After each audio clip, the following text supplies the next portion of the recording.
ನಮಸ್ಕಾರ. ಅಖಂಡ ಜ್ಯೋತಿಷ್ಯ ವಿಶೇಷ ಕಾರ್ಯಕ್ರಮಕ್ಕೆ ಸ್ವಾಗತ. ನಾನು ದಿವ್ಯಶ್ರೀ ದಾಸ್. ವೀಕ್ಷಕರೇ, ಇವತ್ತು ಒಂದು ವಿಶೇಷವಾಗಿರುವಂಥ ವಿಚಾರದ ಕುರಿತಂತೆ ನಾವು ಮಾತನಾಡ್ತಾ ಹೋಗೋಣ. ಕಾಲ ಸರಿ ಇಲ್ಲ, ಸಮಯ ಸರಿ ಇಲ್ಲ ಅಂತೇಳಿ ಕೆಲವರು ಹೇಳೋದನ್ನು ನಾವು ಕೇಳಿರ್ತೀವಿ. ಅದೇ ರೀತಿ ಸೂರ್ಯ ಹೇಗೆ ಹುಟ್ಟಿ ಮುಳುಗ್ತಾನೋ ಹಾಗೆ ನಮ್ಮ ಪ್ರತಿನಿತ್ಯ ಬದಲಾಗ್ತಾ ಹೋಗುತ್ತೆ, ದಿನಗಳು ಕಳೆದು ಹೋಗುತ್ತೆ. ಅದೇ ರೀತಿ ಕಾಲಚಕ್ರ ಬದಲಾದಂತೆ ಸುಖ ದುಃಖದ ಮೂಲಕವಾಗಿ ಜೀವನ ನಡೆದುಕೊಂಡು ಹೋಗುತ್ತೆ. ಹಾಗಾದ್ರೆ ಈ ಕಾಲ ಪ್ಲಸ್ ಚಕ್ರ ಅಂದ್ರೆ ಏನು, ಇದಕ್ಕೆ ಇರುವಂಥ ಸಂಬಂಧ ಏನು ಅನ್ನೋದರ ಕುರಿತಂತೆ ಮಾತನಾಡ್ತಾ ಹೋಗೋಣ. ಈ ಕುರಿತು ತಿಳಿಸಿಕೊಳ್ಳಲು ಖ್ಯಾತ ಜ್ಯೋತಿಷ್ಯರಾಗಿರುವ ಡಾಕ್ಟರ್ YSK ಆಚಾರ್ಯ ಗುರುಗಳು ನಮ್ಮೊಂದಿಗಿದ್ದಾರೆ. ಬನ್ನಿ ಇವರನ್ನ ಕಾರ್ಯಕ್ರಮಕ್ಕೆ ವೆಲ್ಕಮ್ ಮಾಡಿಬಿಡೋಣ. ನಮಸ್ಕಾರ ಗುರುಜಿ, ಕಾರ್ಯಕ್ರಮಕ್ಕೆ ಸ್ವಾಗತ. ನಮಸ್ಕಾರಪ್ಪ. ಓಂ ಅಸ್ಮದ್ ಗುರುಭ್ಯೋ ನಮಃ, ಅಸ್ಮತ್ ಪರಮ ಗುರುಭ್ಯೋ ನಮಃ, ಅಸ್ಮತ್ ಸರ್ವ ಗುರುಭ್ಯೋ ನಮಃ. ಹ್ರೀಂ ಭುವನೇಶಿ ಮಹಾಮಾಯೆ ಸೂರ್ಯಮಂಡಲ ರೂಪಿಣಿ ನಮಾಮಿ ವರದಂ ಶುಭಂ ಕಾಮಾಖ್ಯಾ ರೂಪಿಣಿ ಶಿವೆ. ಐಂ ಹ್ರೀಂ ಶ್ರೀಂ ಶ್ರೀಮಾತ್ರೇ ಲಲಿತಾಂಬಿಕಾಯೈ ನಮಃ. ಶ್ರೀ ವಿಷ್ಣುರೂಪಾಯ ನಮಃ ಶಂಕರಾಯ. ಸರಿ ಗುರುಜಿ, ಇನ್ನು ಇವತ್ತಿನ ದಿನದ ವಿಶೇಷತೆ ಏನು, ಎದುರಾಗುವಂಥ ಕಷ್ಟ ಕಾರ್ಪಣ್ಯಗಳು ದೂರ ಆಗಬೇಕು ಅಂತ ಹೇಳಿದ್ರೆ ಅದಕ್ಕೆ ಸುಲಭ ಪರಿಹಾರ ಏನು ಗುರುಜಿ? ಓಂ ನಮಃ ಶಾಂತಾಯ ದಿವ್ಯಾಯ ಸತ್ಯಧರ್ಮಸ್ವರೂಪಿಣಿ ಸ್ವಾನಂದಾಮೃತತೃಪ್ತಾಯ ಶ್ರೀಧರಾಯ ನಮೋ ನಮಃ. ಸಮಸ್ತ ವೀಕ್ಷಕರಿಗೂ, ದೇಶದ ಬೆನ್ನೆಲುಬಾದ ಪ್ರತಿಯೊಬ್ಬ ರೈತರಿಗೂ, ದೇಶವನ್ನು ಕಾಯುವಂಥ ಸಮಸ್ತ ಸೇವಾನಿರತರಾದಂತಹ ಸೈನಿಕರಿಗೂ ತಮ್ಮದೇ ಆದಂಥ ಸೇವೆಯನ್ನು ಕೊಡ್ತಾ ಇರತಕ್ಕಂಥ ಎಲ್ಲ ಚಾಲಕ ಸಾರಥಿಗಳಿಗೂ ನನ್ನ ಆರಾಧ್ಯ ಮಾತೆಯಾದ ಮಾ ಕಾಮಾಖ್ಯ ಪ್ರತ್ಯಂಗಿರಾ ದೇವಿಯು ಸಂಪೂರ್ಣವಾಗಿರ್ತಕ್ಕಂಥ ಅನುಗ್ರಹವನ್ನು ದಯಪಾಲಿಸಿ ನಿಮ್ಮೆಲ್ಲರ ಬದುಕು ಕೂಡ ಸನ್ಮಂಗಳವಾಗಿ ಆ ಜಗದಂಬೆ ಅನುಗ್ರಹದಿಂದ ಉತ್ತಮೋತ್ತಮವಾದ ಸಮೃದ್ಧ ಬದುಕು ಅನುಗ್ರಹವಾಗಲಿ ಅಂತೇಳಿ ಜಗದಂಬೆಯ ಅಡಿದಾವರಗಳಿಗೆ ವಂದಿಸಿ ಅವಳನ್ನು ಅನನ್ಯವಾಗಿ ಪ್ರಾರ್ಥಿಸಿ, ಇವತ್ತಿನ ದಿನವನ್ನು ನೋಡಿದಾಗ ಪರಾಭವನಾಮ ಸಂವತ್ಸರೇ ದಕ್ಷಿಣಾಯನೆ ಗ್ರೀಷ್ಮ ಋತುವಿನ ಆಷಾಢ ಮಾಸ ಕೃಷ್ಣ ಪಕ್ಷದ ಪಾಡ್ಯಮಿ ತಿಥಿ ಇರತಕ್ಕಂಥದ್ದು. ಇನ್ನು ಗುರುವಾರ ಶ್ರವಣ ನಕ್ಷತ್ರಯುಕ್ತವಾಗಿ ಬಂದಿರತಕ್ಕಂಥದ್ದು. ವಿಶೇಷವಾಗಿ ಶ್ರವಣ ನಕ್ಷತ್ರ ಅಂದರೆ ಮಹಾವಿಷ್ಣುವಿನ ನಕ್ಷತ್ರ ಮತ್ತು ಚಂದ್ರನ ನಕ್ಷತ್ರವಾಗಿರ್ತಕ್ಕಂಥದ್ದಾಗಿರುತ್ತೆ. ಪಾಡ್ಯಮಿಗೆ ಮುಖ್ಯವಾಗಿ ಅಗ್ನಿ ಅಧಿದೇವತೆ ಆಗಿರ್ತಕ್ಕಂಥವನು ಆಗ್ತಾನೆ. ನಮ್ಮ 15 ತಿಥಿಗಳಿಗೆ 15 ಅಧಿದೇವತೆಗಳಿರ್ತಕ್ಕಂಥದ್ದು. ವಿಶೇಷವಾಗಿ ಏನಪ್ಪ ಅಂದರೆ ಈ ಪಾಡ್ಯಮಿ ಗುರುವಾರ ಶ್ರವಣ ನಕ್ಷತ್ರಯುಕ್ತವಾಗಿ ಬಂದಾಗ ಪಾಡ್ಯಮಿ ಹೊರತುಪಡಿಸಿ ನಾವೇನಾದರೂ ದ್ವಿತೀಯಕ್ಕೆ ಯಮ ಅಧಿಪತಿ ಆಗ್ತಕ್ಕಂಥವನ್ನಾಗ್ತಾನೆ. ಹಾಗೆ ಇವತ್ತು ಪಾಡ್ಯಮಿ ಉಪರಿದ್ವಿತೀಯ ಬರ್ತಕ್ಕಂಥದ್ದಾಗಿರುತ್ತೆ. ಹಾಗಾಗಿ ಮೊದಲನೇದಾಗಿ ಚಾಲಕರಿಗೆ ನಾನು ವಿಶೇಷವಾಗಿ ಸೂಕ್ಷ್ಮವಾಗಿ ಇವತ್ತಿನ ದಿವಸ ಚಾಲನೆ ಮಾಡಬೇಕಂತೇಳಿ ಒಂದೊಮ್ಮೆ ಕೋರಿಕೆಯನ್ನು ಮಾಡುತ್ತಾ, ವಿಶೇಷವಾಗಿ ಏನಪ್ಪ ಅಂದರೆ ಈ ಶ್ರವಣ ನಕ್ಷತ್ರ ಬಂದಾಗ ಬಹಳ ಮುಖ್ಯವಾಗಿ ಏನಪ್ಪ ಅಂದರೆ ಚಂದ್ರನ ಮನೋಕಾರಕನಾಗಿರೋದ್ರಿಂದ ಮನಸ್ಸಿನಲ್ಲಿ ಒಂದಷ್ಟು ಜಿಜ್ಞಾಸೆಗಳು ಯಾವುದೇ ಕಾರ್ಯಾದಿಗಳಲ್ಲೂ ಕೂಡ ಅವನಿಗೆ ಆ ಕಾರ್ಯವನ್ನು ಮಾಡಬೇಕು ಅಂತಕ್ಕಂಥ ಮನಸ್ಥಿತಿ ಇಲ್ಲದೆ ಇರತಕ್ಕಂಥದ್ದಿರ. ಆದರೆ ನಾವು ಕೆಲವು ಸಂದರ್ಭಗಳಲ್ಲಿ ಲೇಜಿ ನೇಚರ್ ಅಂತ ಕೂಡ ಕರಿತೀವಿ. ಅದೇ ಅವನ ಜನ್ಮತಃ ಅವನು ಅಷ್ಟೇ ಬಿಡು. ಕೆಲವರು ತುಂಬ ನಿಧಾನ ಮಾಡ್ತಾ ಇರ್ತಕ್ಕಂಥವ್ರು ಹೋಗ್ತಾರೆ. ಏನು ಸ್ನಾನಕ್ಕೆ ಹೋದ್ರೆ 1 ಗಂಟೆ ಹೋಗೋದು, ಊಟ ಮಾಡಬೇಕಾದ್ರೆ 1 ಗಂಟೆ, ಈ ರೀತಿಯಾಗಿ ಅವರು ಯಾಕಂದರೆ ಆ ಕಾರ್ಯವನ್ನು ಶೀಘ್ರವಾಗಿ ಮಾಡುವಂತಹ ಆ ಒಂದು ಕ್ರಿಯೆ ಏನಿದೆಯೋ ಅದು ವಿಳಂಬ ಆಗ್ತಕ್ಕಂಥ ಕಾರಣ ಇರತಕ್ಕಂಥದ್ದಾಗುತ್ತೆ. ಹಾಗಾಗಿ ಬಹಳ ಮುಖ್ಯವಾಗಿ ಇವತ್ತಿನ ದಿವಸ ಮೇಧಾ ದಕ್ಷಿಣಾಮೂರ್ತಿಯ ಪ್ರಾರ್ಥನೆ ಮಾಡೋದರಿಂದ ನಿಮ್ಮ ಈ ರೀತಿಯಾದಂಥ ಸಮಸ್ಯೆಗಳು, ಮಕ್ಕಳು ಸರಿಯಾದ ಸಮಯದಲ್ಲಿ ಅದು ಸರಿಯಾದ ನಿರ್ಧಾರಗಳನ್ನು ತೆಗೆದುಕೊಳ್ಳಿಕ್ಕೆ ಸಾಧ್ಯ ಆಗದೇ ಇರತಕ್ಕಂಥದ್ದು, ಸರಿಯಾದ ವ್ಯವಸ್ಥೆಯಲ್ಲಿ ಅವರು ನಿತ್ಯ ನಿರಂತರ ಹೋರಾಟ ಮಾಡ್ತಾ ಇರತಕ್ಕಂಥದ್ದು, ಈ ರೀತಿಯಾಗಿ ಯಾವುದೇ ಸಮಸ್ಯೆಗಳಿದ್ದರೂ ಕೂಡ ಮೇಧಾ ದಕ್ಷಿಣಾಮೂರ್ತಿಯನ್ನು ಅದು ಕೇವಲ ಚಿಕ್ಕ ಮಕ್ಕಳು ಮಾತ್ರ ಮಾಡಬೇಕಂತೇನಿಲ್ಲ, ಯಾರು ಬೇಕಾದರೂ ಮಾಡಬಹುದಾಗಿರ್ತಕ್ಕಂಥದ್ದು. ಅನನ್ಯವಾಗಿ ಶ್ರದ್ಧಾಭಕ್ತಿಯಿಂದ ಮಾಡಬೇಕಾದದ್ದು ಒಂದು ಮಂತ್ರ ಇದೆ. ಓಂ ನಮೋ ಭಗವತೆ ದಕ್ಷಿಣಾಮೂರ್ತಯೇ ಮಖ್ಯಂ ಮೇಧಾಂ ಪ್ರಜ್ಞಾಂ ಪ್ರಯಚ್ಛ ಸ್ವಾಹ. ಅಂದರೆ ನಿಮ್ಮ ಎಲ್ಲ ಪ್ರಜ್ಞಾಕಾರಕನಾಗಿರ್ತಕ್ಕಂಥ ಗುರು ದೇವಾನಾಂಚ ಋಷೀನಾಂಚ ಗುರುಂ ಕಾಂಚನ ಸನ್ನಿಭಂ ಬುದ್ಧಿಭೂತಂ ತ್ರಿಲೋಕೇಶಂ ತಂ ನಮಾಮಿ ಬೃಹಸ್ಪತಿ ಅಂತೇಳಿ ಮುಖ್ಯವಾಗಿ ಏನಪ್ಪ ಅಂದರೆ ಜೇನುತುಪ್ಪವನ್ನು, ವಿಶೇಷವಾಗಿ ತುಳಸಿ ಎಲೆಯನ್ನು ಜೇನುತುಪ್ಪದಲ್ಲಿ ಅದ್ದಿ ಪ್ರತಿನಿತ್ಯವೂ ಕೂಡ ತಿಂತಕ್ಕಂಥದ್ದು. ಗುರುವೇ ಸರ್ವಲೋಕಾನಾಂ ವಿಷಜೆ ಭವರೋಗಿಣಾಂ ನಿಧಯೇ ಸರ್ವವಿದ್ಯಾನಾಂ ಶ್ರೀ ದಕ್ಷಿಣಾಮೂರ್ತಯೇ ನಮಃ ಅಂತೇಳಿ ಓಂ ನಮೋ ಭಗವತೆ ದಕ್ಷಿಣಾಮೂರ್ತಯೇ ಮಹ್ಯಂ ಮೇಧಾಂ ಪ್ರಜ್ಞಾಂ ಪ್ರಯಚ್ಛ ಸ್ವಾಹ. ಈ ಮೇಧಸ್ಸನ್ನು ಒಂದು ಪ್ರಜ್ಞಾಶಕ್ತಿಯನ್ನು ಹೆಚ್ಚಿಸುವಂಥ ಕೆಲಸವನ್ನು ಸಾಕ್ಷಾತ್ ಆದಿಗುರುವಾಗಿರ್ತಕ್ಕಂಥ ದಕ್ಷಿಣಾಮೂರ್ತಿ ಮಾಡ್ತಕ್ಕಂಥವನಾಗ್ತಾನೆ. ನಿತ್ಯವೂ ಕೂಡ ಜೇನುತುಪ್ಪ ಮಿಶ್ರಣವನ್ನು ಮಾಡಿ ತುಳಸಿ ಎಲೆಯನ್ನು ತಿನ್ನೋದರಿಂದ ಇವೆಲ್ಲ ಸಮಸ್ಯೆಗಳಿಗೂ ಕೂಡ ವೃದ್ಧಿ ಆಗ್ತಕ್ಕಂಥದ್ದಾಗಿರುತ್ತೆ. ಮಂತ್ರಬಲ ಸಿಕ್ಕಿದಾಗ ಆ ಜ್ಞಾನಕ್ಕೆ ಸಂಬಂಧಪಟ್ಟ, ಯಾಕೆಂದರೆ ನಾವು ಹೇಳುವಂಥ ಒಂದು ಪ್ರತಿಯೊಂದು ಆ ಒಂದು ವಾಕ್ಯವೂ ಕೂಡ ನಮ್ಮ ಮೈಂಡನ್ನು ಆಕ್ಟಿವೇಟ್ ಮಾಡ್ತಕ್ಕಂಥದ್ದಾಗುತ್ತೆ. ಅದು ಸೈನ್ಸ್ ಕೂಡ ಪ್ರೂವ್ ಮಾಡಿರ್ತಕ್ಕಂಥದ್ದಾಗಿದೆ. ಹಾಗಾಗಿ ಓಂ ನಮೋ ಭಗವತೆ ದಕ್ಷಿಣಾಮೂರ್ತಯೇ ಮಖ್ಯಂ ಮೇಧಾಂ ಪ್ರಜ್ಞಾಂ ಪ್ರಯಚ್ಛ ಸ್ವಾಹ ಅಂತೇಳಿ ಒಂದು 21 ಬಾರಿ ಪ್ರಾರ್ಥನೆ ಮಾಡಿ ಆ ತುಳಸಿ ಎಲೆಯನ್ನು ಜೇನುತುಪ್ಪದಲ್ಲಿ ಹದ್ದಿ ನೀವು ತಿನ್ನೋದ್ರಿಂದ ನಿಮಗೆ ಈ ರೀತಿಯಾದಂಥ ನಿಧಾನ ಮರೆತು ಹೋಗ್ತಾ ಇದೆ, ಇದೆಲ್ಲ ಕೂಡ ಸಮಸ್ಯೆ ಪರಿಹಾರ ಆಗ್ತಕ್ಕಂಥದ್ದಾಗಿರುತ್ತೆ. ಅವರ ಜನ್ಮಜಾತಕದಲ್ಲಿರ್ತಕ್ಕಂಥ ಕರ್ಮಕ್ಕೆ ಮತ್ತು ಕೆಲವೊಂದಷ್ಟು ಸಂದರ್ಭಗಳಲ್ಲಿ ಇದು ಹೆಚ್ಚಿನ ಮಾತ್ರದಲ್ಲಿ ಎಲ್ರಿಗೂ 100% ಫಲ ಸಿಗುತ್ತೆ ಅಂದರೆ ಖಂಡಿತ ಸಿಗಲ್ಲ. ಆದರೆ ಮಾಡಿದಂಥವ್ರಿಗೆ ಕನಿಷ್ಠ ಒಂದು 60-70% ಆದರೂ ಸಿಕ್ಕೇ ಸಿಗುತ್ತೆ. ನಂಬಿಕೆ ಇಟ್ಟು ಮಾಡಿದಾಗ ಎಂಥದನ್ನು ಬೇಕಾದರೂ ಕೂಡ ಗೆಲ್ಲಬಹುದು. ಯಾಕೆಂದರೆ ಆ ಮನೋಬಲ ಅಂತಕ್ಕಂಥದ್ದು ಅಷ್ಟು ಕೆಲಸ ಮಾಡ್ತಕ್ಕಂಥದ್ದಾಗಿರುತ್ತೆ. ಹಾಗಾಗಿ ಮಾಡಿ, ಒಳ್ಳೆಯದಾಗಲಿ.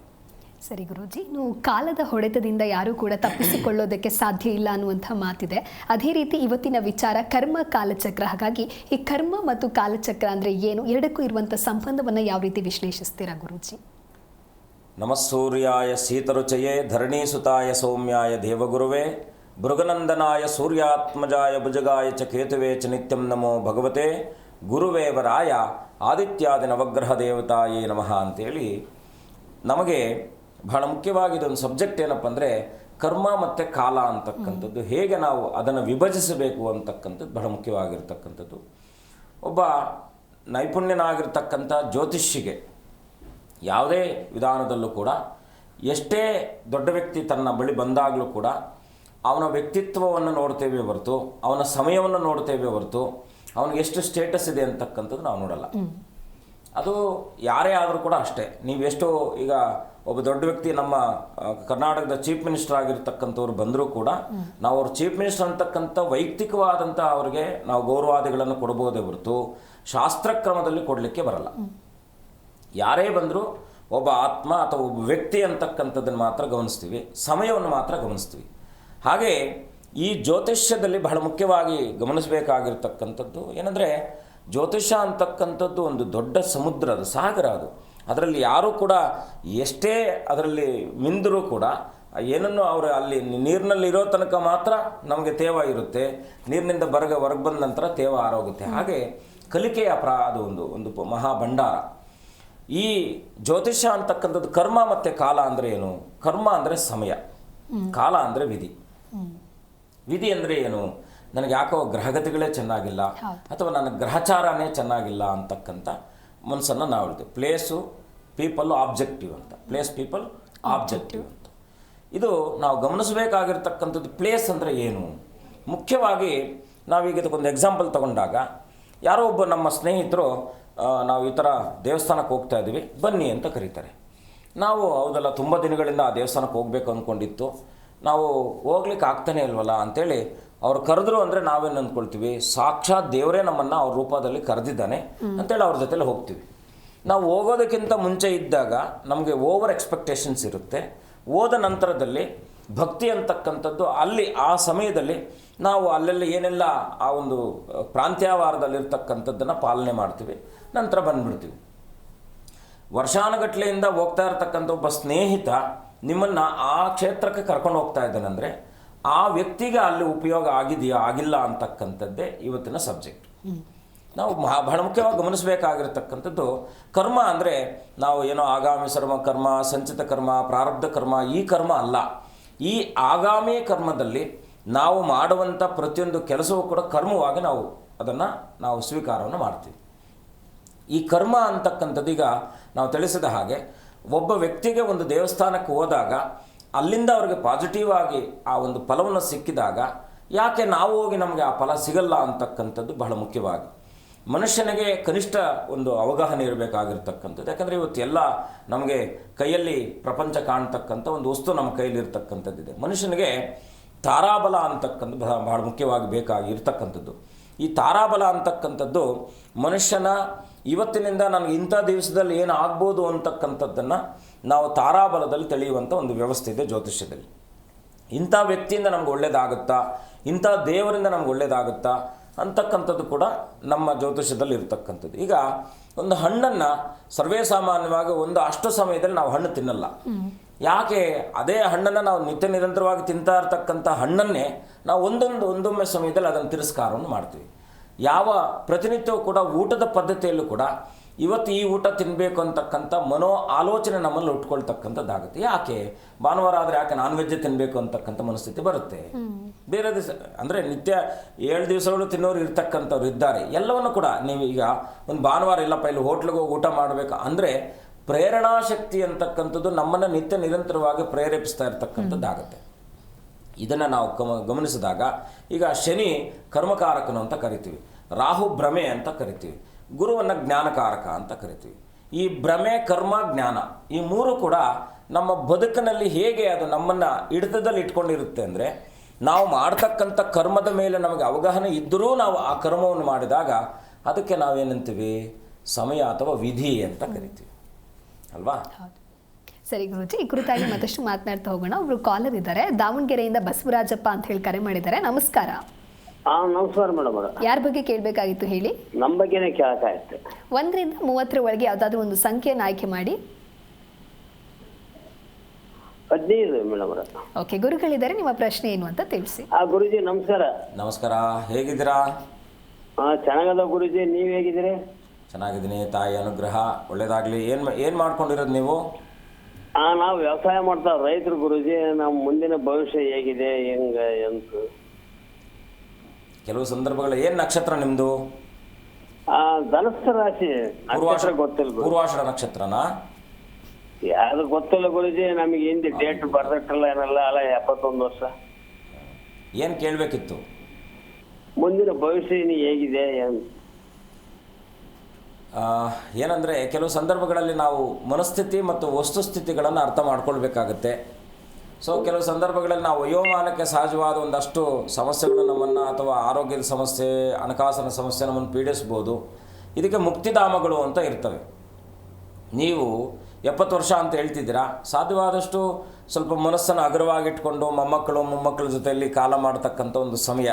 ಹೆಚ್ಚಿನ ರೀತಿಯಲ್ಲಿ ಚಿಂತೆ ಮಾಡಬೇಡಿ. ವಿಶೇಷವಾಗಿ ಯಾವುದಾದ್ರೂ ಪುಣ್ಯಕ್ಷೇತ್ರಗಳಿಗೆ ದರ್ಶನಕ್ಕೆ ಹೋಗುವಂಥ ವ್ಯವಸ್ಥೆ ಮಾಡ್ಕೊಳ್ಳಿ. ಮನಸ್ಸಿನ, ದೇಹದ ಮತ್ತು ಆತ್ಮದ ಉಜ್ಜೀವನಕ್ಕೋಸ್ಕರವಾಗಿ ದೇವರ ಪ್ರಾರ್ಥನೆ ಶುಭವಾಗ್ತಕ್ಕಂಥದ್ದಾಗುತ್ತೆ. ಓಕೆ, ಧನ್ಯವಾದಗಳು ಕರೆ ಮಾಡಿದ್ದಕ್ಕಾಗಿ. ಇದೀಗ ರಾಧಾ ಅಂತ ಹೇಳಿ ಕರೆ ಮಾಡಿದ್ದಾರೆ. ನಮಸ್ಕಾರ ರಾಧಾ.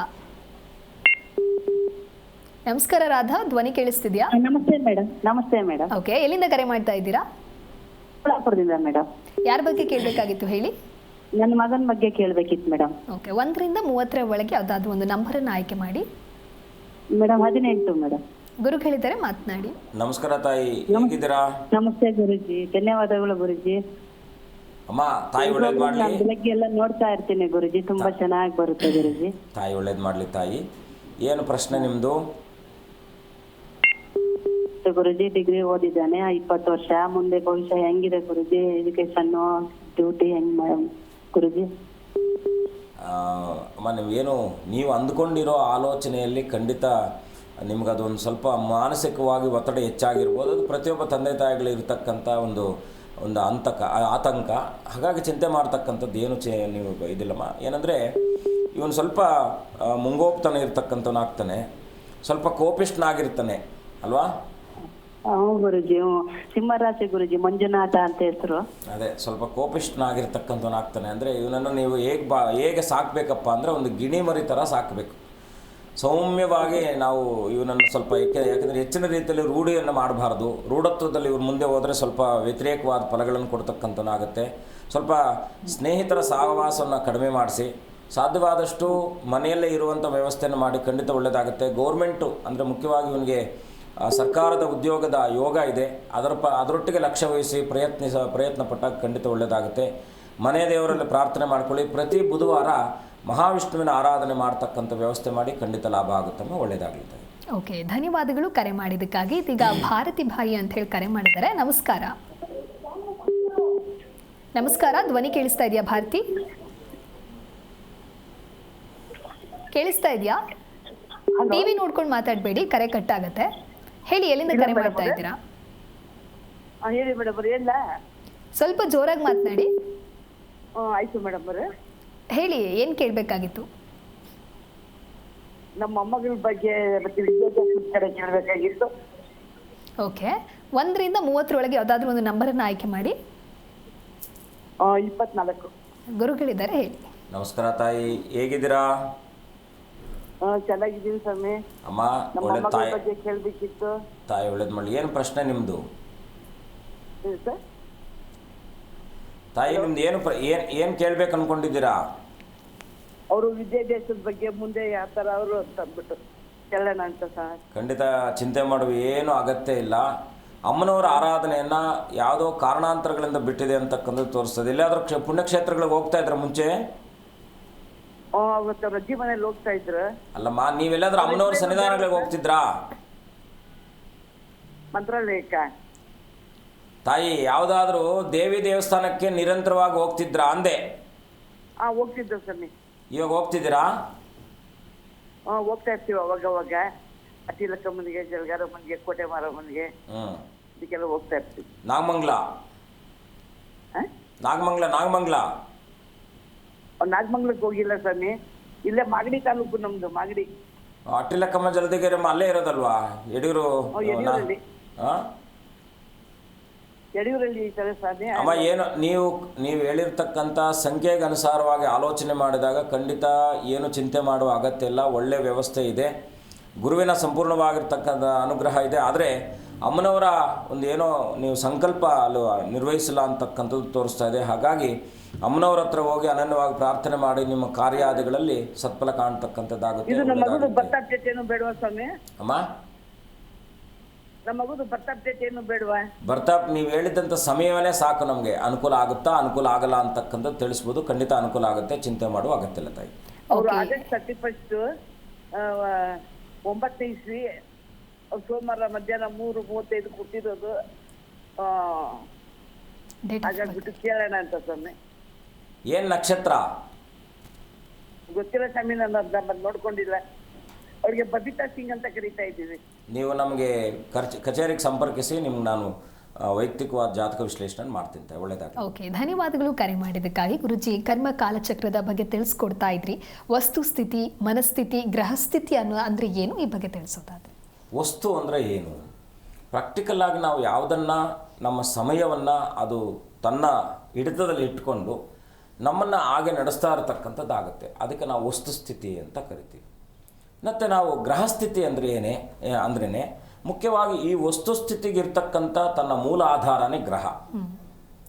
ಈ ಗ್ರಹಕ್ಕೆ ಮೂಲ ಆಧಾರ ಇರ್ತಕ್ಕಂಥದ್ದೇನು? ಮುಖ್ಯವಾಗಿ ನಾವು ವಸ್ತುಸ್ಥಿತಿ, ಮನಸ್ಥಿತಿ, ಗ್ರಹಸ್ಥಿತಿ ಅಂತ ಈ ವಸ್ತು ಗ್ರಹಗಳ ಮಧ್ಯದಲ್ಲಿರ್ತಕ್ಕಂಥದ್ದು ಮನಸ್ಥಿತಿ ಅಂತಕ್ಕಂಥದ್ದು. ಇಲ್ಲಿ ಅಧೋಮುಖ ಗ್ರಹಗಳು, ಊರ್ಧ್ವಮುಖ ಗ್ರಹಗಳು ಅಂತ ಇರುತ್ತೆ ಜಾತಕದಲ್ಲಿ. ಪ್ರತಿಯೊಬ್ಬ ಜಾತಕನಿಗೂ ಕೂಡ ಶತ್ರುಗ್ರಹಗಳು, ಮಿತ್ರಗ್ರಹಗಳು, ಸಮಗ್ರಹಗಳು ಅಂತ ಅವನ ಜಾತಕದಲ್ಲಿ ಗ್ರಹಗಳೇ ಆ ರೀತಿ ಇದ್ದಾಗ ಅವುಗಳ ಫಲವನ್ನು ಕೊಡ್ತಕ್ಕಂಥದ್ದಾಗಿರುತ್ತೆ. ಈಗ ನಾವು ಮಿತ್ರಗ್ರಹಗಳು ಮತ್ತು ಶತ್ರುಗ್ರಹಗಳು ಸಮಗ್ರಹರು ಅಂತ ಕರಿತೀವಿ.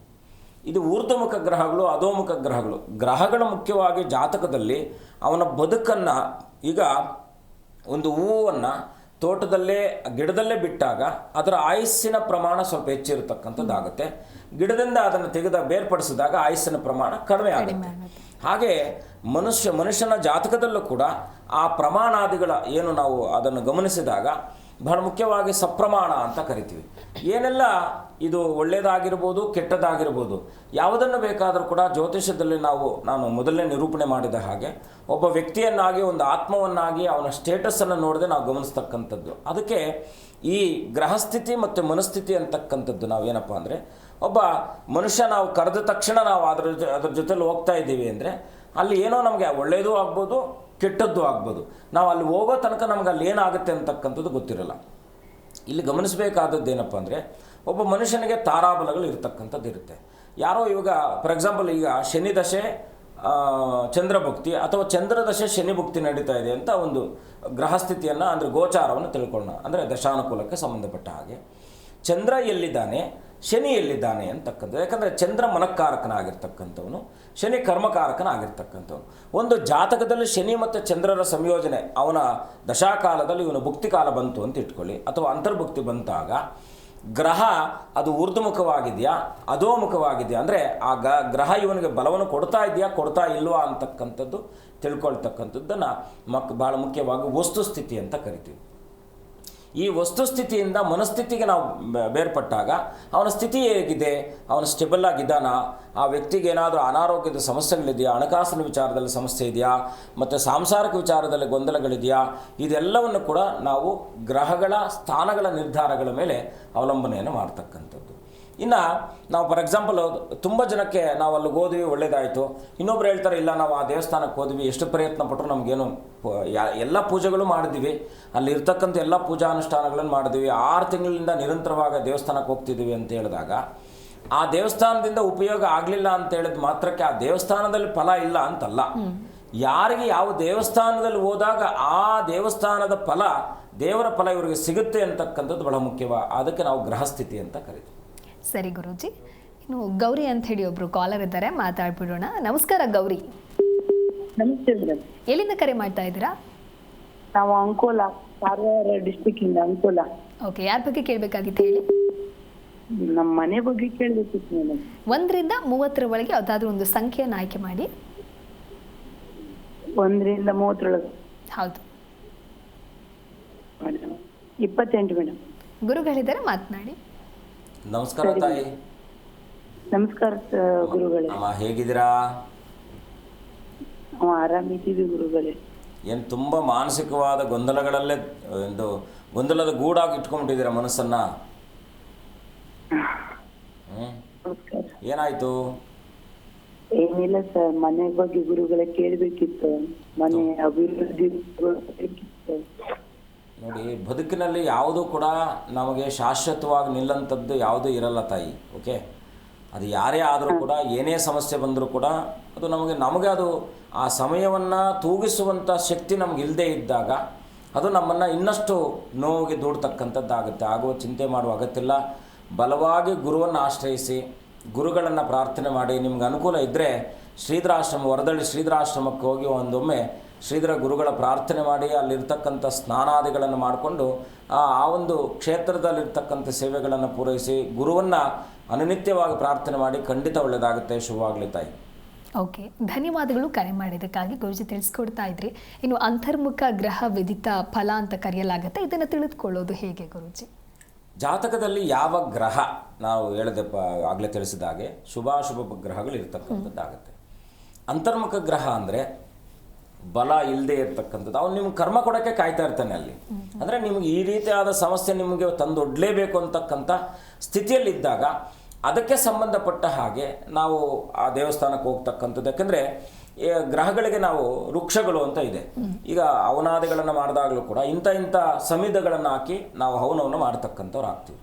ಹಾಗೆ ನಮಗೆ ಫಲವನ್ನು ಕೊಡ್ತಕ್ಕಂಥ ದೇವತೆಗಳನ್ನು ನಾವು ನಿಗದಿ ಮಾಡಿಕೊಂಡು ಅದನ್ನು ನಿರೂಪಣೆ ಮಾಡಬೇಕಾದದ್ದು ಯಾವಾಗ, ಅಲ್ಲಿ ಓದಿ ಬಂದ ತಕ್ಷಣ, ಈಗ ಎಷ್ಟೋ ದಿನಗಳಿಂದ ಯಾವುದೋ ಸಮಸ್ಯೆ ಇರುತ್ತೆ, ಯಾವುದೋ ಒಂದು ದೇವಸ್ಥಾನಕ್ಕೆ ಓದಿ ಬಂದ ತಕ್ಷಣ ನಮ್ಗೆ ಆ ಫಲ ಆಗ್ಬಿಡುತ್ತೆ. ಅಂದರೆ ಆ ದೇವರು ನಿಮಗೆ ಆ ಶುಭ ಫಲವನ್ನು ಕೊಡಲಿಕ್ಕೆ ಕಾಯ್ತಾ ಇರ್ತಕ್ಕಂಥವ್ನು ಆಗ್ತಾನೆ. ಯಾಕಂದರೆ ಎಲ್ಲ ದೇವಸ್ಥಾನಗಳಲ್ಲೂ ಕೂಡ, ಈಗ ಎಲ್ಲ ದೇವಸ್ಥಾನಗಳಲ್ಲೂ ಎಲ್ಲರೂ ಒಳ್ಳೇದಾಗ್ಬಿಟ್ರೆ ಯಾಕೆ ಇಷ್ಟೊಂದು ದೇವಸ್ಥಾನಗಳು ಯಾಕೆ ಇರಬೇಕು ಅಲ್ವಾ? ನಮಗೆ ಅನುಕೂಲ ಆಗುವಂಥ ದೇವತೆಗಳನ್ನು ನಾವು ಉಪಾಸನೆಯನ್ನು ಮಾಡಿದಾಗ ನಕ್ಷತ್ರಾದಿ ದೇವತೆಗಳು, ಉಪಾದಿ ದೇವತೆಗಳು, ಅಧಿದೇವತೆಗಳು ಅಂತಕ್ಕಂಥದ್ದು ಇರುತ್ತೆ. ಅದನ್ನು ಫಾರ್ ಎಕ್ಸಾಂಪಲ್ 2, 4, 6, 8 ಮತ್ತು 9ನೇ ಆ ಒಂದು ತಾರೆಗಳು ಪ್ರತಿಯೊಬ್ಬ ಮನುಷ್ಯನಿಗೂ ಕೂಡ ಒಳ್ಳೆಯದನ್ನು ಮಾಡ್ತಕ್ಕಂಥದ್ದಾಗುತ್ತೆ. ಪ್ರತಿಶತ 90, 70, 80% ಒಳ್ಳೇದು ಮಾಡುತ್ತೆ. ಇನ್ನು 10% ಅವನ ಕರ್ಮದ ಮೇಲೆ ಇರತಕ್ಕಂಥ ವಿಧಿ ಅಂತಕ್ಕಂಥದ್ದು ಆಗುತ್ತೆ. ಆ 10% ಯಾಕಂದರೆ ಇವಾಗ ಆ ತಾರಾಬಲ ಅವನಿಗೆ ಅನುಕೂಲಕರವಾದ ತಾರಾಬಲ ಇದ್ದರೂ ಕೂಡ ಆ ನಕ್ಷತ್ರದಲ್ಲಿ ಯಾವುದಾದ್ರೂ ಪಾಪಗ್ರಹ, ವಿಹಿತನಾಗಿರ್ತಕ್ಕಂಥ ಪಾಪಗ್ರಹ ಕೂತ್ಕೊಂಡಿದ್ದಾಗ ಅಲ್ಲೂ ಕೂಡ ನಮಗೆ ಫಲ ಕಡಿಮೆ ಆಗುತ್ತೆ, ಅದರ ಫಲ ಸಿಗ್ತಕ್ಕಂಥದ್ದಾಗುತ್ತೆ. ಹಾಗಾಗಿ ಈಗ ಕೆಲವು, ಏಕೆಂದರೆ ಚಂದ್ರನಿಗೆ ಯಾರೂ ಶತ್ರುಗಳು ಇಲ್ಲದೆ ಇರ್ಬೋದು, ಆದರೆ ಬುಧನಿಗೆ ಚಂದ್ರ ಪರಮ ಶತ್ರು ಆಗ್ತಕ್ಕಂಥವನು ಆಗ್ತಾನೆ. ಹಾಗೆ ಕೆಲವು ಸಂದರ್ಭಗಳಲ್ಲಿ ನಾವು ನಮ್ಮ ಒಂದು ವ್ಯಕ್ತಿಗಳು ನಮ್ಮ ಜೀವನದಲ್ಲಿ ಬರ್ತಾರೆ, ಬಂದಂಥ ವ್ಯಕ್ತಿಗಳು ಅವರ ಅನುಕೂಲಕ್ಕಾಗಿ ನಮ್ಮನ್ನು ಬಳಕೆ ಮಾಡಿಕೊಂಡು ನಮ್ಮನ್ನು ಬಿಟ್ಟು ಹೋಗ್ತಕ್ಕಂಥದ್ದು ಕೂಡ ನಮ್ಮ ಕಣ್ಣು ಮುಂದೆ ಕಾಣ್ತಾ ಇರತಕ್ಕಂಥದ್ದಾಗುತ್ತೆ. ಅಂದರೆ ಈಗ ವದತಾರೆಯಲ್ಲಿ ಪರಮಮಿತ್ರ ತಾರೆಗೂ ವದತಾರೆಗೆ ಏನಿರುತ್ತೆ, ಪ್ರತ್ಯೇಕ ತಾರೆ, ಈ ತಾರೆಗಳಿಗೆ ಸಂಬಂಧಪಟ್ಟಿರ್ತಕ್ಕಂಥ ನಕ್ಷತ್ರಗಳು ಆ ವ್ಯಕ್ತಿಗಳು ನಮ್ಮ ಹತ್ರ ಬಂದಾಗ ಏನೋ ಅವ್ರ ಅನುಕೂಲಕ್ಕೆ ತಕ್ಕನಾಗಿ ಬರ್ತಾರೆ. ಸಮಯ ಸ್ವಲ್ಪ ಸಂದರ್ಭ ಇರ್ತಕ್ಕಂಥದ್ದಾಗುತ್ತೆ. ಮತ್ತೆ ನಮಗೆ ಅವ್ರು ಮೋಸ ಮಾಡಿ ಆಮೇಲೆ ನಾವು ಅವ್ರ ಜೀವನ ಪೂರ್ತಿ ಅವ್ರನ್ನ ನಾವು ಅಂದ್ಕೊಳ್ತಿಲ್ಲ, ಅವ್ರು ನಮ್ಗೆ ಮೋಸ ಮಾಡಿದ್ರು, ಅವ್ರು ಮುಂಚೆನೇ ಮೋಸ ಮಾಡಬೇಕಂತಕ್ಕಂಥ ಕರ್ಮಕಾರಕನಾಗಿರ್ತಕ್ಕಂಥವ್ನು ಅವ್ರ ಮುಖಾಂತರವಾಗಿ ಬಂದು ಕಾಯ್ತಾ ಇರ್ತಕ್ಕಂಥವ್ನು ಆಗ್ತಾನೆ. ನಾವು ಅವ್ರ ಸವಾಸ ಮಾಡೋದ್ರಿಂದ ಅವ್ರು ನಮ್ಮ ಬದುಕಿಗೆ ಬಂದು ಒಳ್ಳೇದಂತೂ ಮಾಡಲ್ಲ, ಅವ್ರು ಕೆಟ್ಟದ್ದು ಮಾಡೇ ಹೋಗ್ತಕ್ಕಂಥವ್ರು. ಅದು ಅವ್ರ ತಪ್ಪಲ್ಲ. ಅವರು ನಮಗೆ ಕರ್ಮಕಾರಕನಾಗಿರ್ತಕ್ಕಂಥ ಗ್ರಹದ ಸ್ಥಿತಿಯಲ್ಲಿರ್ತಕ್ಕಂಥವ್ರು ಅವರಾಗಿರ್ತಾರೆ. ಹಾಗಾಗಿ ಆಯ್ಕೆ ಅಂತಕ್ಕಂಥದ್ದು ಬಹಳ ಮುಖ್ಯವಾಗಿರಬೇಕಾಗಿರ್ತಕ್ಕಂಥದ್ದಾಗುತ್ತೆ. ಸರಿ ಗುರೂಜಿ, ಇನ್ನು ಸಮಯದ ಬಗ್ಗೆಯೂ ಕೂಡ ನೀವು ಬಹಳ ಮುಖ್ಯವಾಗಿ ತಿಳಿಸ್ಕೊಡ್ತಾ ಇದ್ರಿ. ಕೆಲವರಿಗೆ ಕೆಟ್ಟ ಸಮಯ ಅಂತ ಅಂದುಕೊಳ್ತಾರೆ, ಅಥವಾ ಅಂದುಕೊಂಡಿದ್ದನ್ನು ಅವರಿಗೆ ಮಾಡೋದಕ್ಕೆ ಆಗ್ತಾ ಇರೋದಿಲ್ಲ, ಆ ಸಂದರ್ಭದಲ್ಲಿ ಕುಗ್ಗಿ ಹೋಗ್ತಾರೆ. ಹಾಗಾಗಿ ಅದನ್ನು ಹೇಗೆ ಧೈರ್ಯವಾಗಿ ಅವರು ಎದುರಿಸಬೇಕಾಗುತ್ತೆ ಗುರು? ನೋಡಿ, ಈಗ ಜಾತಕಗಳಿರುತ್ತೆ, ಜಾತಕ ಇರಲಿ ಇಲ್ಲದೆ ಇರಲಿ ಪಕ್ಕಕ್ಕೆ ಬಿಟ್ಬೇಡ. ಅದು ಜಾತಕ ಅಂತಕ್ಕಂಥದ್ದು ಕೆಲವ್ರು ನಂಬ್ತಾರೆ, ಕೆಲವ್ರು ನಂಬಲ್ಲ. ಅದ್ರ ಬಗ್ಗೆ ನಾವು ಚಿಂತೆ ಮಾಡುವ ಅಗತ್ಯನೂ ಇಲ್ಲ, ಅನಗತ್ಯವಾದ ಮಾತು ನಮಗೆ ಬೇಡ. ಬಹಳ ಮುಖ್ಯವಾಗಿ ಮನುಷ್ಯನಿಗೆ ನಾವು ಪ್ರಾರಂಭದಲ್ಲಿ ಹೇಳಿದ ಹಾಗೆ ಮನಸ್ಥಿತಿ, ವಸ್ತುಸ್ಥಿತಿ, ಗ್ರಹಸ್ಥಿತಿ ಅಂತಕ್ಕಂಥದ್ದು. ಆ ವಸ್ತುಸ್ಥಿತಿಯನ್ನು ನಾವು ಪ್ರಾಕ್ಟಿಕಲ್ ಆಗಿ ಆಲೋಚನೆ ಮಾಡಿದಾಗ ನನಗೆ 15,000 ಸಂಬಳ ಬರುತ್ತೆ ಅಂದರೆ ನಾವು 15,000 ಅಲ್ಲ, 8ರಿಂದ 9,000 ಕಮಿಟ್ಮೆಂಟ್ ಮಾಡ್ಕೊಳ್ಬೇಕು. ನಾವು 25,000 ಕಮಿಟ್ಮೆಂಟ್ ಮಾಡ್ಕೊಂಡ್ರೆ ಅದು ಸಮಸ್ಯೆ ಆಗುತ್ತಾ ಆಗಲ್ವಾ? ಖಂಡಿತ ಆಗುತ್ತೆ. ಈ ಅವಗಾಹನೆ ನಮಗಿದೆ ಅಲ್ವಾ? ಆ ಕಿಂಚಿತ್ ಅವಗಾಹನೆಯನ್ನು ನಾವು ಆಲೋಚನೆ ಮಾಡಿದಾಗ ನಮ್ಮ ಬದುಕಿಗೆ ಅತ್ಯಂತ ಸುಭದ್ರವಾಗಿ, ಈಗ ತುಂಬ ಕೆಳಗೆ ಬಿದ್ದು ಇನ್ನೊಬ್ಬರ ಹತ್ರ ಸಾಲ ಮಾಡೋ ಮನಸ್ಥಿತಿ ಯಾಕೆ ಬರುತ್ತೆ? ಯಾವುದನ್ನು ಈಗ ಅನಿವಾರ್ಯತೆಗಳು ಬೇರೆ, ಈಗ ಯಾವುದೋ ಆಕ್ಸಿಡೆಂಟ್ ಆಯಿತು, ಹಾಸ್ಪಿಟಲೈಸ್ಡ್ ಆಯಿತು, ಅಂಥ ಸಂದರ್ಭದಲ್ಲಿ ಸಾಲ ಮಾಡ್ತಕ್ಕಂಥದ್ದು ಬೇರೆ. ಅದಕ್ಕೂ ಕೂಡ ಕರ್ಮ ಇದೆ. ಯಾಕೆ ಆಕ್ಸಿಡೆಂಟ್ ಆಯಿತು, ಯಾಕೆ ಆ ಸಮಯಕ್ಕೆ ನೀವು ಯಾಕೆ ಅಲ್ಲಿ ದುಡ್ಡನ್ನು ಹೊಂದಿಸಿದ್ರಿ? ಈಗ ಯಾರೋ ಒಬ್ಬರು ಕಷ್ಟಕಾಲದಲ್ಲಿದ್ದಾರೆ ಅಂತ ಹೇಳಿದಾಗ ನಾವು ಅವ್ರಿಗೆ ಸಹಾಯ ಮಾಡ್ತೀವಿ, ಆ ದುಡ್ಡು ನಮ್ಗೆ ವಾಪಸ್ ಬರಲ್ಲ. ಕಷ್ಟ ನಮಗೆ ಬಂತ, ಅವ್ರಿಗೆ ಬಂತ, ಅವರು ಆ ಸಮಸ್ಯೆಯಿಂದ ಅಲ್ಪ ಸಮಯದಲ್ಲಾದರೂ ಅದನ್ನು ಅವರು ಆ ಪೂರ್ಣತ್ವವನ್ನು ಹೊಂದಿರ್ತಾರೆ, ಸಹಾಯನೂ ಪಡ್ಕೊಂಡಿರ್ತಾರೆ. ಆ ಕೊಟ್ಟಂಥವನು ಜೀವನ ಪೂರ್ತಿ ಅವನು ನರಕ ಅನುಭವಿಸ್ತಾ ಇರ್ತಕ್ಕಂಥವನಾಗ್ತಾನೆ. ಹಾಗಾಗಿ ಮಾಡುವಂಥದ್ದನ್ನು ನಾವು ಜ್ಞಾನಯುಕ್ತವಾಗಿ, ಅದಕ್ಕೆ ನಾನು ಹೇಳಿದ್ದು, ಶನಿ ಕಷ್ಟವನ್ನು ಕೊಟ್ಟರೆ ರಾಹು ಭ್ರಮೆಯನ್ನುಂಟು ಮಾಡ್ತಾನೆ, ಗುರು ಜ್ಞಾನವನ್ನು ಕೊಡ್ತಾನೆ. ಈ 3 ವ್ಯಕ್ತಿಗಳ ಸಂಯೋಜನೆ ನಮ್ಮ ಬದುಕಿನಲ್ಲಿ ಭ್ರಮೆಗೆ ಹೋಗಬಾರ್ದು, ಕಷ್ಟ ಬಂದಿದೆ ಅಂತೇಳಿ ಕುಗ್ಗಬಾರ್ದು, ಜ್ಞಾನಯುಕ್ತವಾಗಿ ಇದನ್ನು ನಾವು ನಶಿಸುವಂಥ ಕೆಲಸವನ್ನು ಮಾಡಬೇಕಾಗಿರ್ತಕ್ಕಂಥದ್ದಾಗುತ್ತೆ. ಸರಿ ಗುರೂಜಿ, ಸಾಕಷ್ಟು ವಿಚಾರವನ್ನು ತಿಳಿಸ್ಕೊಟ್ಟಿದ್ದೀರಾ. ಧನ್ಯವಾದಗಳು ಗುರೂಜಿ, ಕಾರ್ಯಕ್ರಮಕ್ಕೆ ಆಗಮಿಸೋದಕ್ಕಾಗಿ. ಶುಭಂ ಭೂಯಾತ್, ಲೋಕ ಸಮಸ್ತ ಸುಖಿನೋ ಭವಂತು. ನೋಡಿದ್ರಲ್ವ ವೀಕ್ಷಕರೇ, ಕರ್ಮ ಕಾಲಚಕ್ರದ ಕುರಿತಂತೆ ಗುರೂಜಿ ಬಹಳ ಅರ್ಥಪೂರ್ಣವಾಗಿ ತಿಳಿಸ್ಕೊಟ್ಟಿದ್ದಾರೆ. ಇದಾಗಿತ್ತು ಈ ಹೊತ್ತಿನ ವಿಶೇಷ. ನೋಡ್ತಾ ಇರಿ ಜಿ ಕನ್ನಡ ನ್ಯೂಸ್, ಸತ್ಯವೇ ಸುದ್ದಿಯ ಜೀವಾಳ.